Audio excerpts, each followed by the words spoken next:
Bueno, muy buenas noches a todos, todas y todes. Bienvenidos a esta edición del Café con Colegas, Acoso en las Escuelas de Traducción e Interpretación. Entonces, justo comenzamos con eso que ven ustedes en pantalla. Piden a escuelas adoptar protocolo para la prevención de acoso escolar y no están hablando ahí de escuelas de traducción e interpretación, están hablando de escuelas pues, de las grandes instituciones académicas del país, porque lamentablemente este tema no es exclusivo, pues no es como la excepción, es la norma, porque está muy normalizado, valga la redundancia, que, pues, ¿por qué no? Ligarse al profesor está bien, los profesores pueden andar con alumnos, no pasa nada, cuando pues es un tema de, como lo vemos en psicología, de transferencia. Uno cuando ve una figura de autoridad, surge el fenómeno de la transferencia y la contratransferencia, entonces es fácil que se hagan fantasías con esa figura de autoridad. Pasa en el consultorio, pasa en la clase, pasa siempre que hay esta como disparidad de poder y más en una cultura que nos ha enseñado a las mujeres a siempre estar buscando la aprobación masculina. No crean que esto nada más pasa en las escuelas, también pasa en psicoterapia. De hecho, en Estados Unidos hasta hubo un intento de regular, porque no me acuerdo la cifra exactamente, pero era una cosa escandalosa. Uno de cada cuatro psicólogos se acostaba con sus pacientes. Entonces la APA dijo, esto no puede pasar, vamos a prohibirlo. Lo intentaron prohibir y no les funcionó, seguía pasando. Entonces cambiaron la regulación para que dijeran, bueno, que haya un periodo de 2 años entre terapia y que empiecen a salir, y entonces sí tienen permiso, porque de a tiro se dieron por vencidos de que pues los hombres, sí, las mujeres también de repente se acuestan con sus pacientes, pero era un fenómeno más bien de los hombres, de abusar su poder en esa forma, de seducir y después votar a la gente dejándola peor de cómo llegó a terapia, porque muchas veces vienen a sanar temas en la relación padre-madre, que finalmente se reproduce otra vez en el consultorio, y entonces imagínense el conflicto ético tan grande que vienen a ti en busca de sanar algo que tú vas a acabar retraumatizando, está terrible. Los profesores tienen una responsabilidad parecida, pero nuestra cultura todavía no cae en cuenta de lo serio que es este problema. Por eso es que hicimos este café. Vamos a hablar de casos de 4 instituciones, no estamos, 4 escuelas de traducción e interpretación, no estamos señalando a nadie, no vamos a dar nombre de los perpetradores, ni de las víctimas, ni de las escuelas, pero para que ustedes se den cuenta que es un fenómeno expandido. Está conmigo, perdón, Claudia Moreno, Farfara Libera de Lista Negra. Hoy decidimos trabajar juntas porque es un tema emocionalmente fuerte. Claro. Y yo llevo 2 días, o presentando en el tema del acoso o interpretando y ya estoy como, necesito un respirito, entonces me viene a hacer fuerte. Y justamente, para los que no me conozcan, como psicoterapeuta, yo tengo la orientación de la terapia ericksoniana. La terapia ericksoniana es una que se basa en la hipnosis. ¿Por qué? Porque digamos que hay varias vías para llegar a la mente inconsciente. Los psicoanalistas lo hacen hablando 20 años de tu mamá. La terapia corporal lo hace con el trabajo con el cuerpo. Terapia de arte lo hace a través de la producción de arte que pues pone una distancia, ayuda a que relajes, etcétera. Los ericksonianos entramos a la mente inconsciente a través del uso de la imaginación, de los actos simbólicos. Es, digamos, la hipnosis moderna. Y la hipnosis no es más que la escuela del chamanismo traída como el escenario clínico y le metimos ciencia, le metimos investigación, pero nosotros no inventamos la hipnosis. Se ha usado en todas las culturas, en todos los tiempos, siempre, porque uno entra a estados amplificados de conciencia todo el tiempo. Entra y sale. Entonces, lo único que hacemos en el consultorio es aprovechar, si ya lo hacemos de forma natural, cuando estás viendo una peli, cuando estás cantando una canción así que te llega muchísimo, ¿por qué no usarlo para temas de sanación? Entonces, como es un tema difícil, doloroso, que causa polémica, hoy ya en la lista hay por ahí está alguien diciendo, estás haciendo problema de por qué van a hablar de eso, qué les pasa, qué específicos. este, yo no lo quisiera hacer de una forma light o desde el enojo, porque sí, estos días para las mujeres son días de mucho revolverte. Ay, sí, me pasó a mí también, qué coraje, qué frustración, qué impotencia. Y duele muchísimo. Y le digo, yo vengo, aparte, lo que yo más atiendo en el consultorio es el abuso sexual, el abuso de poder, la seducción de menores. Y el 99% de los casos que yo he visto siempre ha sido hombres abusando de mujeres. Entonces, no quiero que lo hagamos así desprotegidos. Entonces, vamos a hacer un pequeño acto simbólico en el que llamamos, digamos, a nuestros ancestros para que nos ayuden a soportar esta carga que es pesada y para que nos ayuden a procesar y digerir. Y no lo hacemos nada más por catarsis o para revolver las aguas y que todo se quede igual. Lo hacemos con la intención de que esto sirva para una sanación colectiva.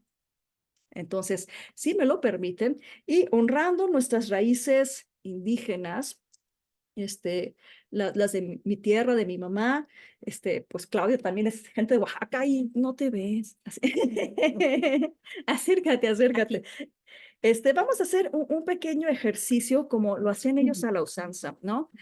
Nuestras ancestras toda la vida, siempre que tenían cosas que sanar, se apoyaban de la madre tierra, porque es como esto, hay cosas que a mí me rebasan y no puedo sola, necesito pedir ayuda. Y entonces todas las culturas, ya llegó a robar la cámara, todas las culturas prehispánicas siempre hacían una cosa que se llama la rueda de la medicina. Y lo hacían desde Canadá hasta Tierra del Fuego. Todas las culturas indígenas tienen alguna versión de la rueda de la medicina. Entonces, la rueda de la medicina no es más que una invocación a los 4 o 5 rumbos, dependiendo de la cultura, para pedir ayuda para la transformación. Entonces, pues ustedes van a decir qué cosa más rara para un café de denuncia, pero yo lo quiero hacer de la forma más protegida y simbólica posible. Entonces, aquí estamos abriendo un círculo entre nosotros y entre toda la gente que después escuche esta llamada por YouTube. Llamamos a las guardianas del este, las madres del aire y del cuarto creciente, a las guardianas del sur, madres del fuego y de la luna llena, a las guardianas del oeste, madres del agua y del cuarto menguante. Llamamos a las madres de la tierra, a las del norte y de la luna nueva, y también llamamos a las guardianas del centro, protectoras del renacimiento. Imaginen ustedes que de sus pies salen unas raíces que bajan por el edificio, por las capas geológicas, hasta llegar al corazón mismo, el corazón cristalino de, como ustedes le llamen, Pachamama, Abya-yala, Gaia, que desde ahí nos está mandando su fuerza y protección. De la parte superior de tu cabeza sale un cono que llega hasta la energía de la luna y está bajando luz lunar que se junta en el corazón, la energía de la luna, la energía de la tierra, con la energía de tu corazón y se está haciendo un círculo palpitante, una esfera que nos rodea y nos cubre por completo y es a la Pachamama la que le vamos a entregar todo este dolor a la energía del agua, a la energía del viento, a la energía del fuego, a la energía de la tierra, para que esto nos ayude no nada más a sanar las historias que vamos a escuchar, sino ayudar a cambiar un poco la mentalidad de la mente colectiva por el bienestar de las mujeres, también el de los hombres, porque eso también los daña y mucho a ellos, porque hay que hacer un montón de distorsiones cognitivas para poder vivir justificando que maltratas, que acosas, que violas, que haces esas maldades. Entonces, pedimos sanación para todos los hijos e hijas e hijes de la Madre Tierra. Que así sea. Pues ya estuvo, estamos en círculo. Ok, ya pueden quitar la nota de la jornada, mis auxiliares que están ahí tan hermosos. Muchas gracias. Bueno, empezamos con el primer testimonial. Ok, Le toca a Clau leerlo. comienzo. Ah, un profesor de gramática inglesa, muy exigente y que nos ponía muy nerviosos por su rigidez, me sugirió asesorías que me cobraría aparte para poder aprobar su materia. Yo, viniendo de provincia, no vi nada de malo con la asesoría en un café todos los miércoles. Después de la asesoría hablábamos de música u otros temas, incluyendo sus problemas maritales, pero no me pareció mal en ese momento. Sucedió que una amiga también sufría con su materia y quiso sumarse, y yo la invité al café del miércoles sin decirle al profesor y sin prever su reacción. Al principio no dijo nada, pero se mostró bastante molesto durante la asesoría. Pero ya al final, ahí enfrente de ella, dijo que se iba a sincerar y que su presencia le molestaba. Y me dijo, así a quemarropa, que si yo saldría con un profesor. Me sacó de onda, me preocupó mi calificación y todo aquello de la fregada diplomacia. Le dije que me sentía halagada, pero que tenía novio y que no me parecía salir con un profesor y que se dijera que mis buenas calificaciones eran por otras razones.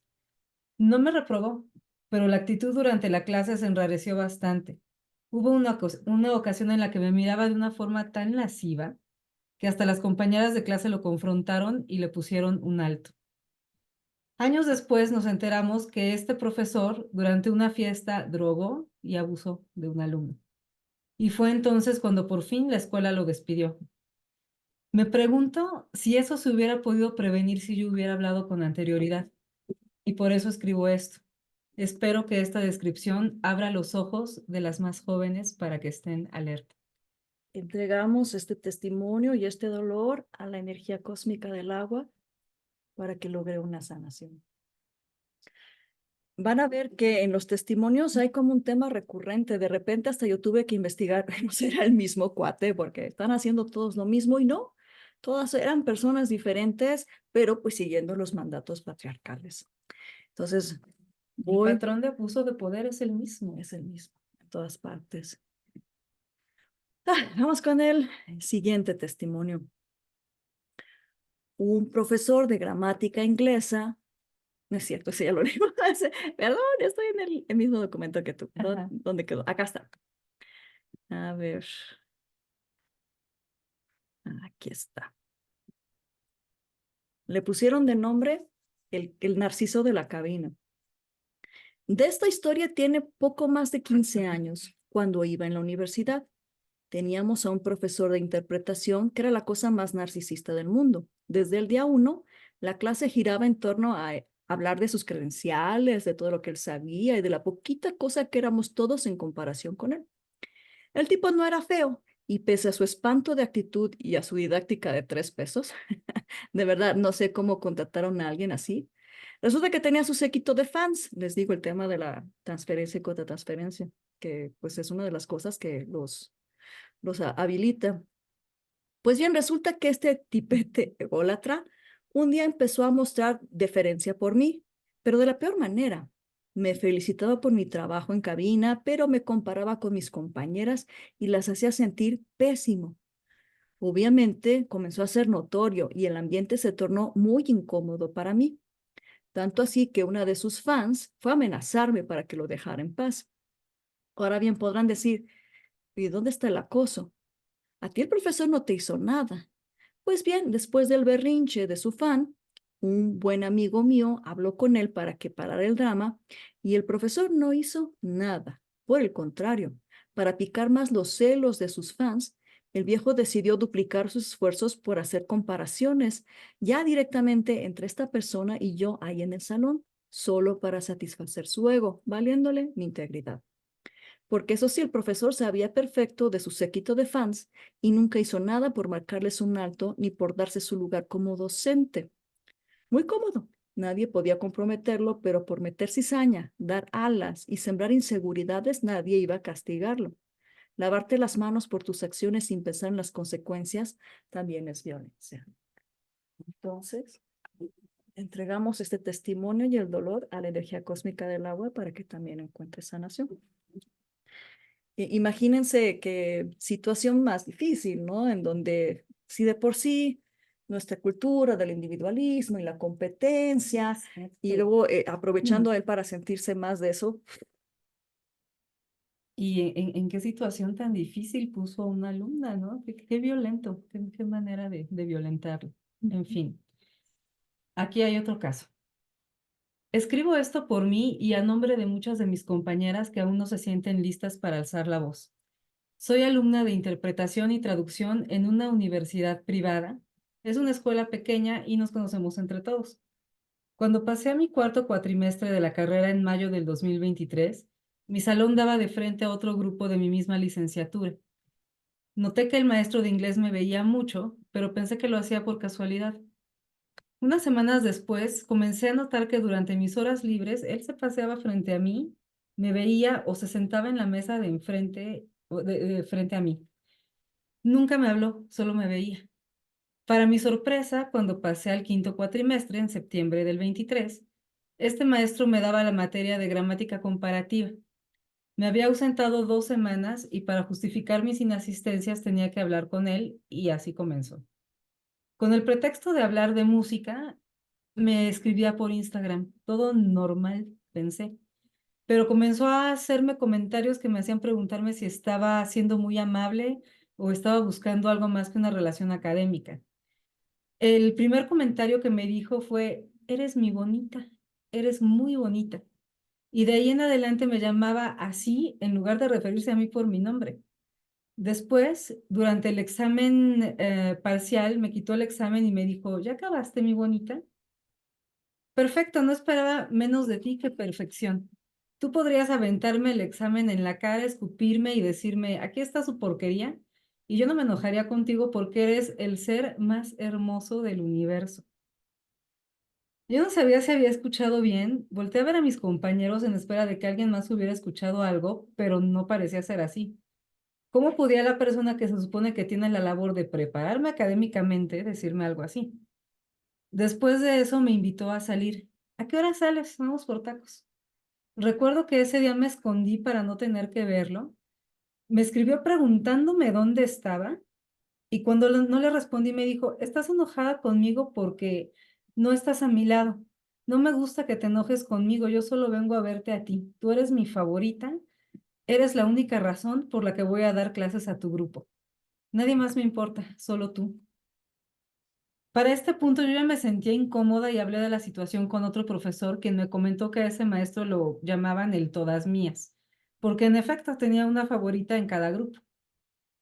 Ya no me sentía cómoda en el salón o en la escuela, me daba mucha ansiedad pensar que me lo podía encontrar, que si no le hablaba se iba a enojar y podría hacerme algo, esa posibilidad me aterraba. Y luego me enteré que hacía lo mismo con otras compañeras. Y poco a poco se fueron sumando más testimonios, más eres mi favorita, ¿dónde estás? Te llevo a tu casa, me encanta cómo te ves con ese vestido. Tú saldrías con un profesor. Yo creo que para el amor no hay edad. Y pensé que terminando el cuatrimestre ya no tendría que verlo, pero no fue así. Me lo asignaron para la materia de interpretación y tenía que estar con él otra vez. Escribimos una carta quejándonos de su poca ética profesional y falta de preparación, pero la ignoraron. Unos días después comenzaron a esparcirse los rumores de que en otros salones había incomodado a otras compañeras. Una profesora comentó la situación en mi grupo. Eran principios de enero del 24 y la conversación fue algo así. La profesora. Tengo entendido que a los del grupo X les cambiaron el maestro porque las chicas se quejaron de conductas inapropiadas. Y como ustedes no se quejaron de eso, pues por eso no se los quitaron. Pero con ustedes no fue así, ¿cierto? Compañera X, pues a mí no habría que preguntarle, pero era muy incómodo de ver. No sé cómo te sentiste tú, fulanita, o sea, yo. Compañero X. Sí, te tiraba los perros bien cabrón, era súper incómodo de ver. Profesora X. Sí, yo escuché una vez que te dijo que a tus compañeros no les iba a pasar el material, pero que a ti sí porque era su favorito. En ese momento me solté a llorar porque todos habían visto y oído lo que él había estado haciendo por tanto tiempo. Sentí una mezcla de impotencia, ira y asco. Y decidí hablar. No tenía mensajes muy sugerentes, pero tenía testigos y algo se tenía que hacer. Hablamos con la coordinadora y ese mismo día nos cambió de maestro. Seguí preguntando todas las semanas qué iba a pasar con él porque había testigos y pruebas del acoso que nos tomaba fotos, videos, mensajes, notas de voz, llamadas, teníamos todo y nada. Seguimos investigando, era lo único que escuchaba de la coordinadora. Hace unos días tuvieron el descaro de dar una plática sobre acoso sexual y hostigamiento y finalmente me cansé. ¿Cómo se atrevían a hacer algo así cuando tenían un acosador impartiendo clases? Así que fue ahí fue cuando decidí hablar y comenzaron a salir las voces de más afectadas, más testigos y nuevamente la coordinadora diciendo que seguían investigando. No podemos correr a un maestro porque a ti te acosó y solo te pasó a ti. Es que solo pasó en tu grupo. Me acabo de enterar y más pretextos sin sentido. Al terminar la plática se acercaron más compañeras de mi carrera y otras más de otras licenciaturas y me contaron de su experiencia con el maestro, que las grababa, las invitaba a salir, las quería llevar a su casa Incluso a una la llamó esquizofrénica cuando ella se quejó de sus actitudes. Varias habían ido con la coordinadora y no había hecho nada. Han pasado los días, desconozco qué esté pasando en este momento, no sé si siga dando clases o si estén investigando como dicen. Lo único que sé es que hoy no me acosa a mí, pero acosa a alguien más. Híjole, qué furia. Qué furia. Entregamos su testimonio y su dolor a energía cósmica del agua pidiendo que logre una resolución porque este es un tema aparte que no es del pasado. Mm, Más agradecemos la valentía y la confianza y esperemos que los que están oyendo no lo tomemos a la ligera, saco roto. La actitud de las autoridades escolares, pues, mucho que hacer en perspectiva de género todavía. exacto. Y ojo, autoridades escolares, a estas alturas un protocolo sobre, bueno, para prevenir el acoso sexual y qué hacer cuando ya tienes una situación así, ya debería ser obligatorio. O sea, cualquier institución decente que se llame como tal, lo debería estar haciendo. Esto es un tema de derechos humanos. O sea, los alumnos no están pidiendo un refri en cada salón. Esto se trata de derechos y de protección y ustedes les están fallando. Y esta es una universidad privada, ¿eh? O sea, alumnos exijan. Y aparte, pues ahorita como vamos a ver con nuestros testimonios, son cosas que se quedan de por vida. Exacto. Como terapeuta especialista en trauma, les puedo decir que el sistema nervioso de una persona acosada se puede transformar de por vida y regresar a un estado de tranquilidad, de línea base, donde no haya toque o fuga, cuesta muchísimo trabajo y dinero. ¿Y quién acaba pagando eso? ¿Y quién acaba Sí. haciendo el trabajo personal? El siguiente dice, yo me dedicaba a ser edecán, pero ante lo edadista de ese trabajo decidí estudiar la licenciatura en traducción. Estaba muy emocionada por haber encontrado una carrera que me gustara y en donde finalmente mi trabajo iba a depender de mi intelecto y no por los juicios a mi físico. El sueño acabó antes del primer año de la licenciatura, que fue cuando llegó a la escuela el cucaracho de esta historia.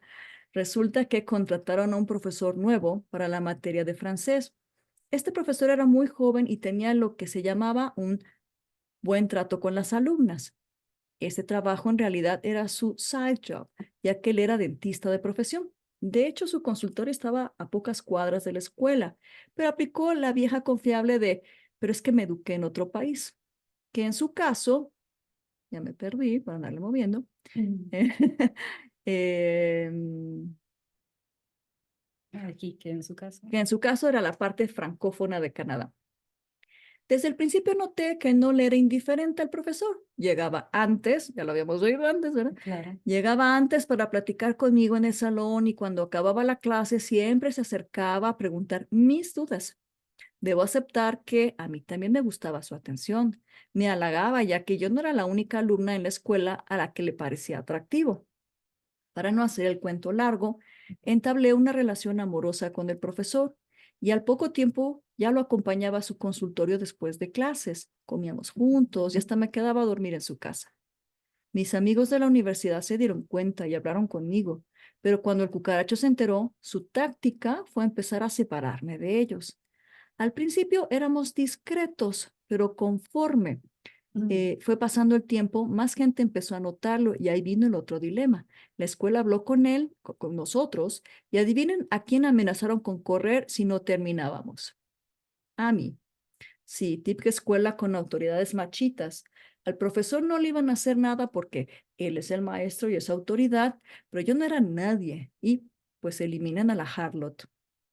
Yo me quejé, alegué y el cucaracho solo se limitó a decir, no se preocupen, vamos a arreglarlo. Obviamente, saliendo de la junta, me tronó y me dijo que mejor nos la lleváramos en términos profesionales. Yo me deprimí y enfurecí con la escuela. Terminar el año fue de lo más incómodo y mis amigos le mostraban su antipatía en clase. Ya ni siquiera tenía ganas de seguir estudiando esa carrera porque me sentí sola y sin apoyo. Acabé el año, recogí mis papeles y regresé a ser edecán, en lo que decidí a qué otra carrera estudiar. El cucaracho también acabó yéndose, pero él sí lo hizo en sus términos y para acabarla, tiempo después me enteré de que también coqueteaba con alumnas de otros grupos mientras estaba conmigo. Bien, entonces también entregamos este testimonio y este dolor a la energía del agua para que encuentre sanación.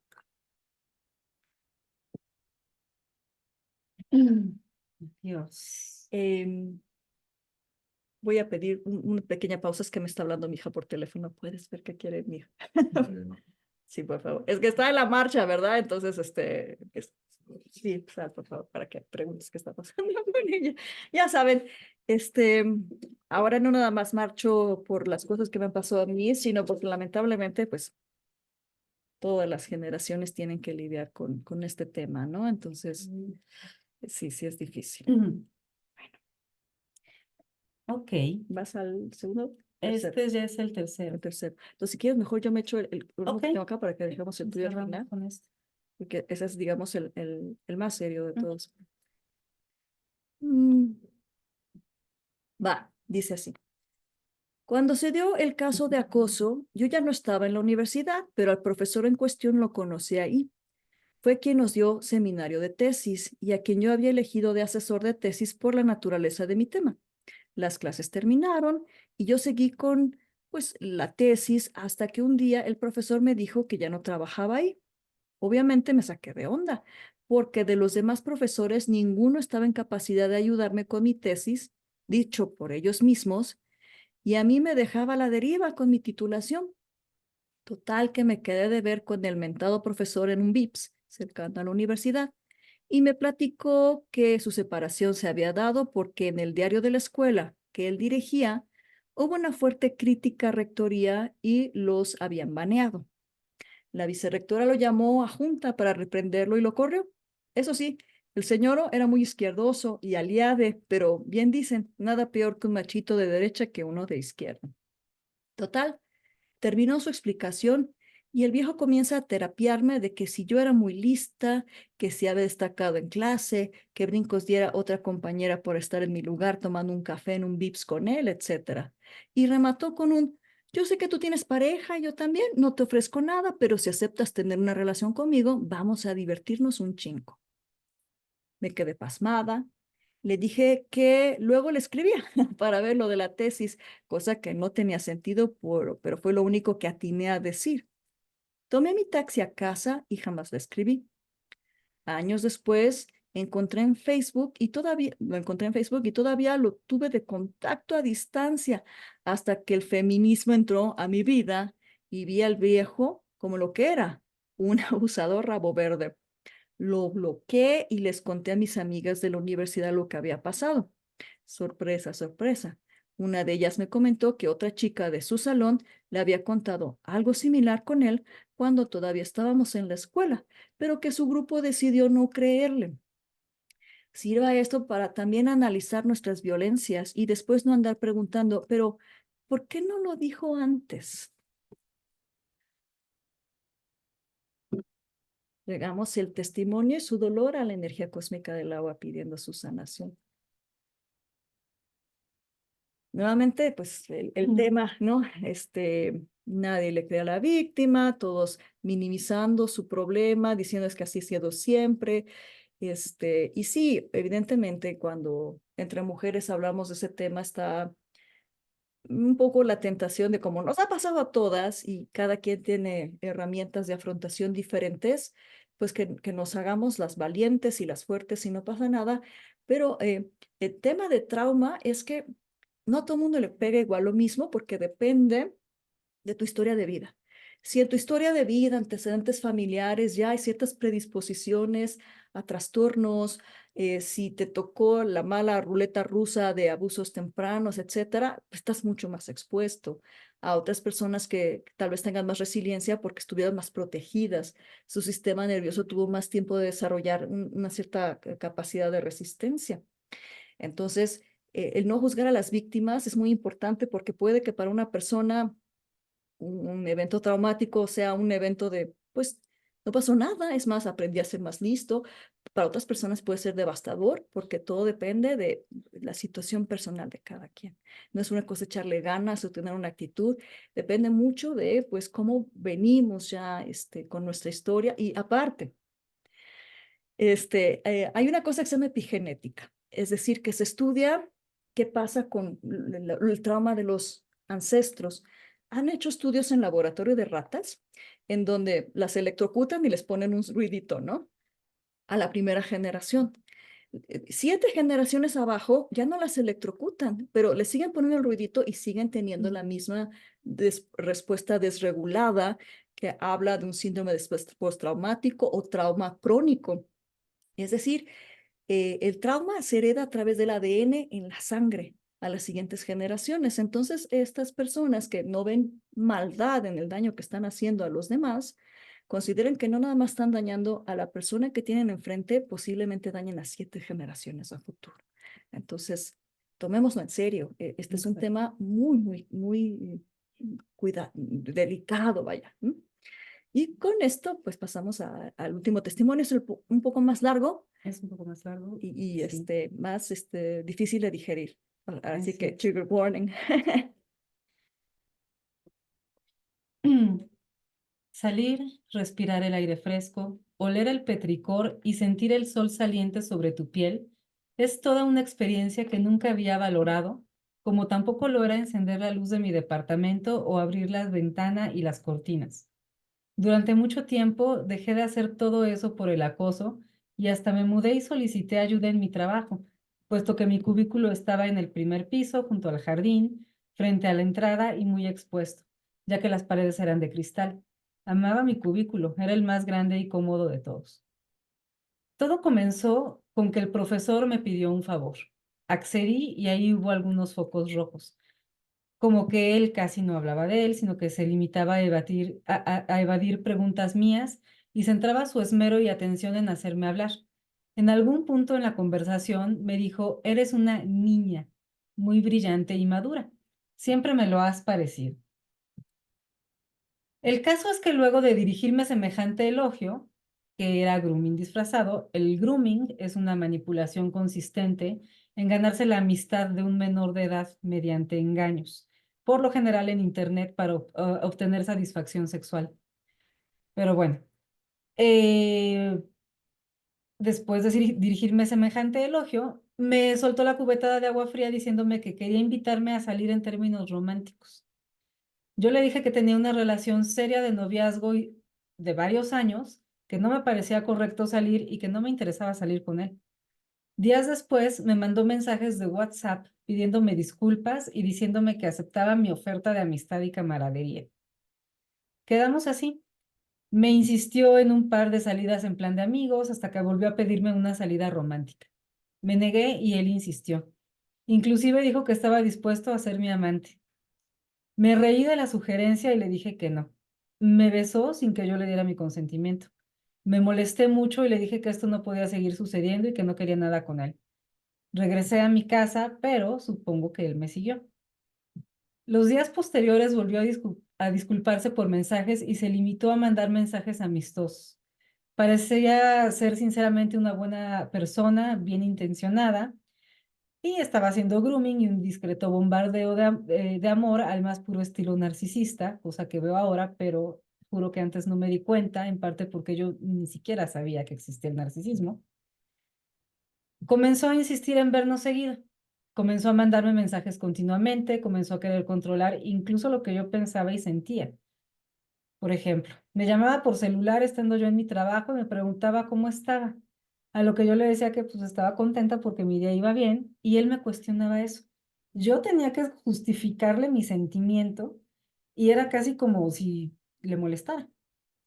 Comenzó a hacer comentarios de por qué él era muy chingón y muy buen partido y pronto volvió con su insistencia en ser mi pareja y confieso que sus manipulaciones fueron tales que hasta dudé. Esta duda me ocasionó mucha culpa y mucho malestar en mi autoconcepto. Es muy vil y cruel que te hagan dudar de tu integridad. Pero recapacité y le dije que yo no quería saber nada de él, que no quería salir con él, que no me interesaba y una larga lista de frases que querían decir no. Entonces, primero se mostró triste. dolido, afectado sentimentalmente, y lloraba por teléfono y me dedicaba a canciones y cosas raras que me hacían sentir incómoda y hasta culpable. Y yo de burra sin bloquear. Luego, conforme más negativas obtenía, tenía actitudes más reactivas, fuertes e impulsivas. Fue entonces que sí quise bloquearlo, pero ya no lo hacía por miedo. Me buscó varias veces, pero afortunadamente siempre iba acompañada. Sus llamadas ya eran para insultarme, decirme que ni soy tan bonita ni tan inteligente, para llamarme gorda, chaparra, pestosa, tonta y un largo etcétera. La gota que derramó el vaso fue cuando llegó a desearle mal a mi familia. Y aquí una pequeña pausa, tuve que editar el testimonio porque era largo. También había amenazas contra su seguridad y la seguridad de la familia. Ujú. Vivía con miedo, horror, terror, pánico. Retomando el periodo intenso de hostigamiento, estos actos que realizó ocasionaron un daño psicológico grande en mí, puesto que por un lado me sentía estúpida y culpable y por el otro me sentía con pavor. Recuerdo que cuando me llamaba yo hiperventilaba, temblaba, sudaba, se me bajaba la presión y hasta vomitaba. Cuando me mandaba mensajes o me llamaba, no podía evitar en todos los feminicidios que veía en Discovery ID y las noticias. No sabía de lo que era capaz esta persona y temía mucho por mis seres queridos y por mí. Es por esto que justamente aprendí a valorar la libertad de poder salir sin miedo, de poder encender una luz sin temor a que alguien sepa que estoy en casa. Fui con el abogado, le conté todo lo sucedido, tomó nota y pues me dijo que desafortunadamente sería muy difícil probar mi dicho porque no había evidencia ni testigos y cuando me lo había encontrado pues estaba en la vía pública y que lo que él en su experiencia me recomendaba hacer con este tipo de personas era ignorarlos. Me dijo que lo importante era no dar nada de atención ni positiva ni negativa a este tipo, no mostrar nada, ni miedo, ni indignación, ni coraje, ni alegría, ni interés, ni nada. Me dijo que lo que él quería era atención. Recordemos que en ese entonces estaba por tomar fuerza el feminismo, pero estábamos justo antes de que eso sucediera. Seguí su consejo y lo mandé al mundo de los bloqueados. Los problemas laborales, aunados al acoso, derivaron en el que fue mi primer episodio de depresión, un trastorno que ya me ha sido diagnosticado y con el que vivo hasta el día de hoy, pues se presenta de manera cíclica. La depresión es un tema muy serio que merece ser tratado con mucha delicadeza, puesto que puede llegar a incluir pensamientos intrusivos autodestructivos, cosa que me sucedió. Han pasado ya varios años, dejé de trabajar en el despacho, he realizado otras actividades, he experimentado más en términos personales y profesionales, he vivido eventos positivos y negativos, inclusive otras situaciones de violencia narcisista por parte de colegas. He salido adelante y he aprendido mucho de esa clase de comportamientos y de mí, de mis heridas, mis reacciones, mis comportamientos, mis flaquezas y mi amor por la vida. Me ha costado mucho perdonarme el haber caído en garras de esta persona y de los narcisistas y psicópatas que le siguieron. Para mí, lo más terrible es mancillar mi autoconcepto y que esto derive en episodios depresivos, que son desoladores, agotadores, desgarradores, desesperanzadores y devastadores. Hasta la fecha, este acosador me sigue buscando. De vez en cuando me llama a mi celular, me manda mensajes desde un número nuevo o me manda correos electrónicos bajo un seudónimo que siempre es el mismo. Aclaro que bloqueo todos y cada uno de estos nuevos números y que si sabe mi número de celular es porque ese dato es de dominio público, al yo figurar en la lista de peritos. Nunca contesto sus mensajes ni correos y en el caso de la comunicación telefónica solo me ha tocado responder una de sus llamadas y por fortuna esa llamada la contesté en altavoz en casa de una de mis tías, en compañía de mis primas y mi mamá, por lo que tuve la fuerza para hacer frente a esa comunicación. Algunos de sus mensajes, correos electrónicos y la llamada que hizo eran para disculparme y pedirme una oportunidad. Sé que me sigue por LinkedIn porque hasta me manda consejos y cosas relacionadas con lo que publico ahí. En fin, la lista es larga y da cringe. No he contestado ni jamás daré validación alguna a sus intentos de hoovering, o sea, manipulación para recuperar a una víctima, respondiendo a ninguno de esos mensajes y comunicaciones, salvo una vez en que le dije que no me interesaba de manera alguna tenerlo en mi vida.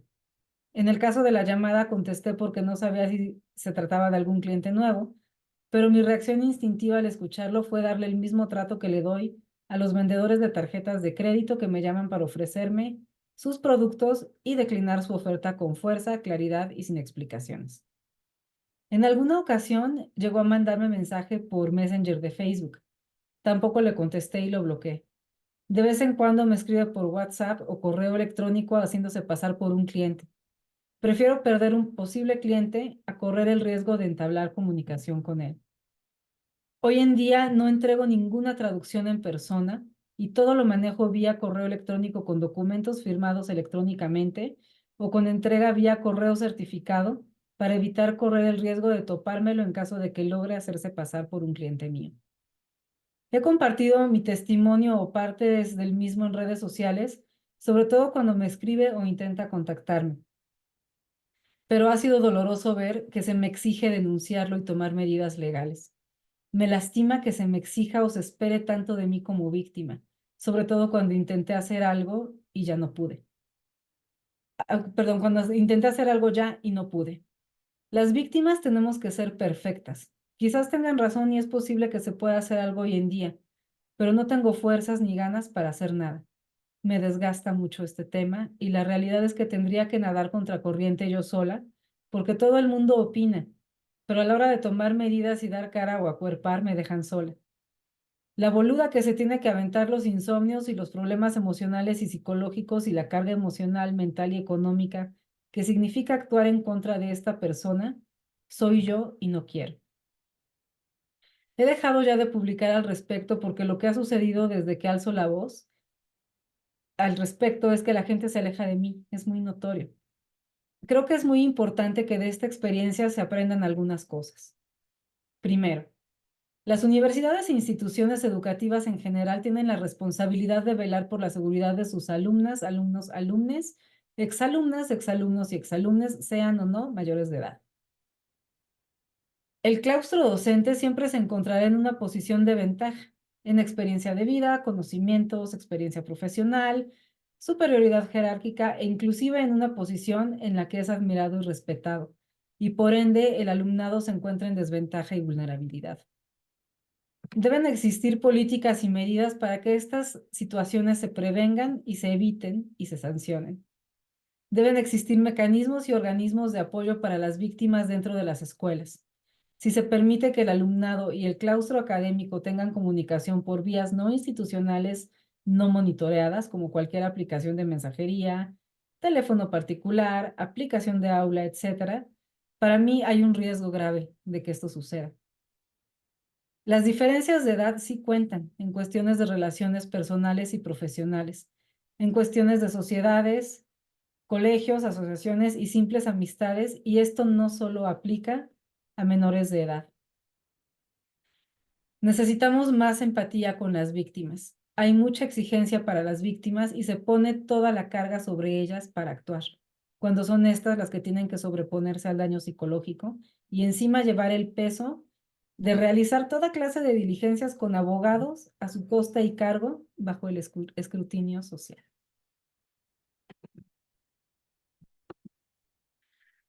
Entregamos este testimonio y el dolor a la energía cósmica sanadora del agua, pidamos todos el poder de la imaginación colectiva, que esto sane y que jamás sienta esta persona de que no se le acuerpó. Aquí estamos intentando acuerpar y queremos cambiar la cultura en apoyo más tangible hacia las víctimas, que así sea.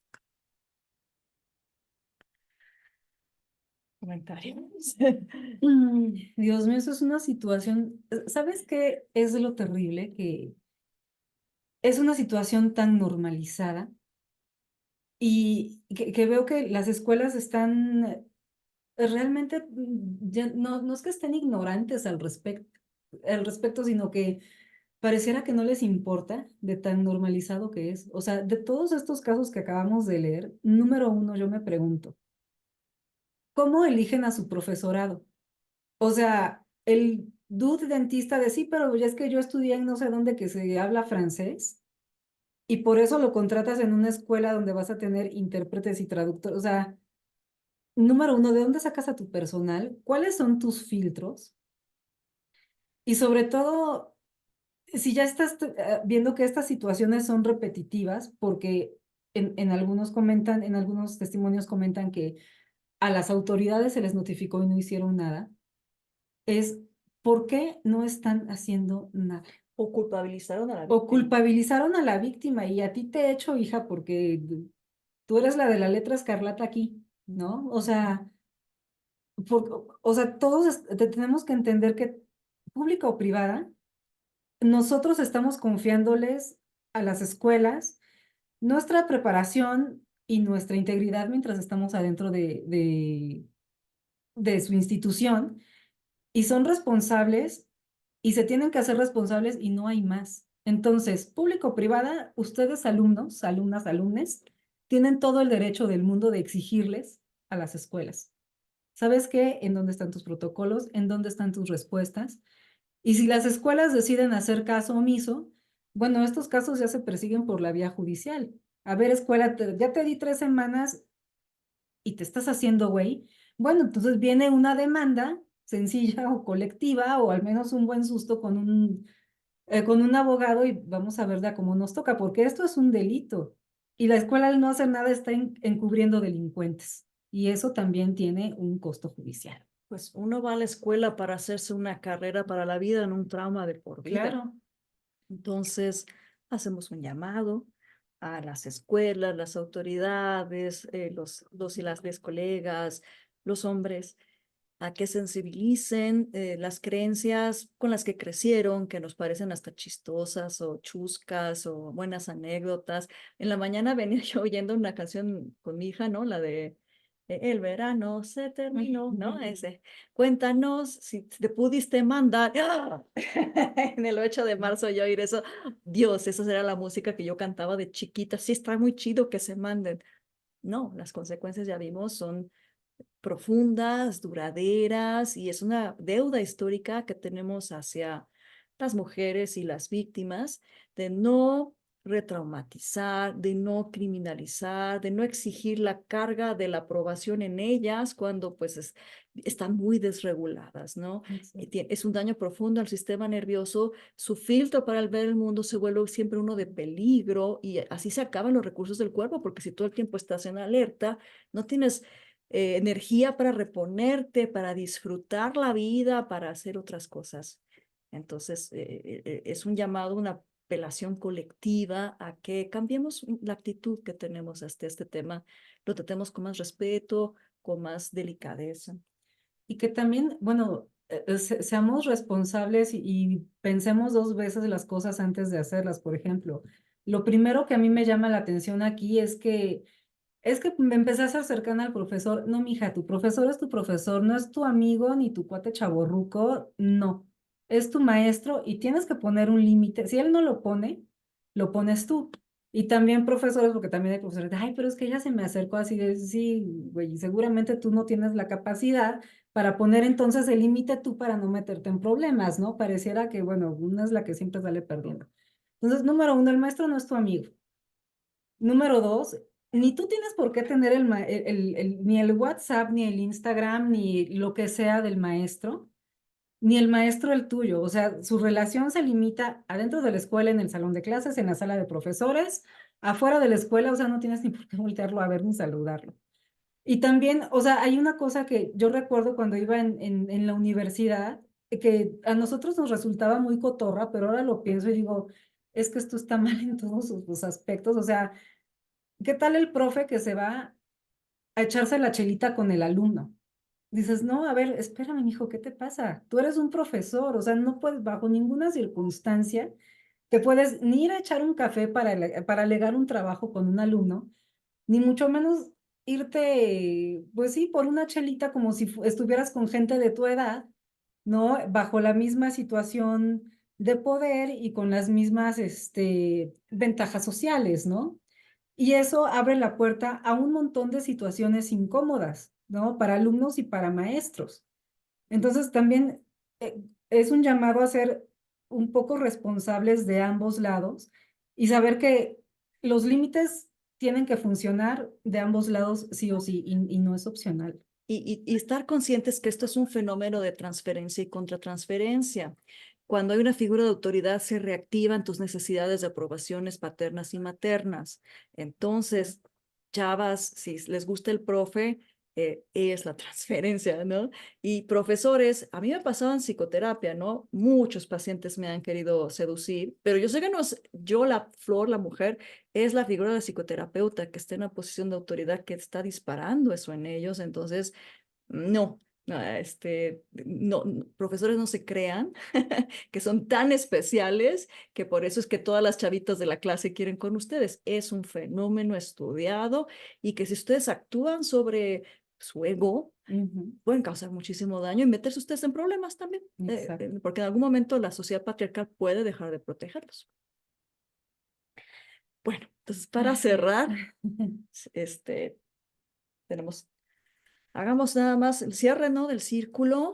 Pedimos nuevamente a la tierra que todo esto que estamos soltando ahorita le caiga como abono y que se haga la digestión, se quede lo que sirva como nutrientes y lo demás se transforme en otra cosa. Pedimos al agua que limpie la sangre de todas las mujeres que vivieron estas experiencias para que la sangre lo circule y lo saque de su sistema. Pedimos la ayuda del viento para que el viento entre a esos pulmones y saque esas depresiones que varias reportaron que les está dando y se salgan de ustedes y puedan volver a sentirse que pueden respirar. Y finalmente, pedimos la ayuda del sol, del fuego, para que caliente su corazón y puedan confiar que esto que pasó, sí pasó, pero ya pasó. Y podemos volver a regresar a confiar, enseñarle otra vez a nuestro sistema nervioso que estarse sintiendo a salvo es una posibilidad, no es un sueño, que podemos nosotros construir, se puede reconstruir. Hay un maestro de psicoterapia que decía algo que siempre me encanta, ¿no? Nos lastiman entre dos y entre dos es como sanamos, refiriéndose que terapeuta y paciente pueden ayudar a la sanación. Bueno, pues hoy recibieron las que no habían recibido apoyo de nadie, apoyo de nosotras dos y de un montón de gente que estuvo en la llamada y toda la gente que en YouTube está deseándoles que encuentren la paz y que encuentren un camino para que esto se vuelva un recurso de crecimiento, no que tengan ustedes que sacar una lección, pero pues que no se queden en ese dolor siempre, porque digamos, las pruebas son parte de la vida, pero que siempre esté uno sufriendo, no. Nuestro deseo es que dejen de sufrir. Agradecemos y entregamos el futuro de estas mujeres, sobre todo las que en este momento enfrentan situaciones así, a las guardianas del este, las madres del aire y del cuarto creciente, a las del sur, madres del fuego y de la luna llena, a las guardianas del oeste, madres del agua y del cuarto menguante, a las del norte, madres de la tierra y de la luna nueva, y también agradecemos y dejamos en sus manos a las guardianas del centro protectoras del renacimiento, que todas renazcan. Este círculo de sanación está cerrado. Que así sea. Bueno. Pues muchas gracias a todas por acudir a esta intensa sesión. Chicas, no están solas. Entre mujeres tenemos que rescatarnos. Dejemos de competir para empezarnos a rescatar. Abracémonos. Si llega una víctima contigo, créele a la víctima. Es 1000 veces mejor creerle a la víctima y decir, pues no, siempre no, a no creerle y que dejes a una persona a la deriva y sola. Este ha sido el café con colegas más difícil de la historia, Mm.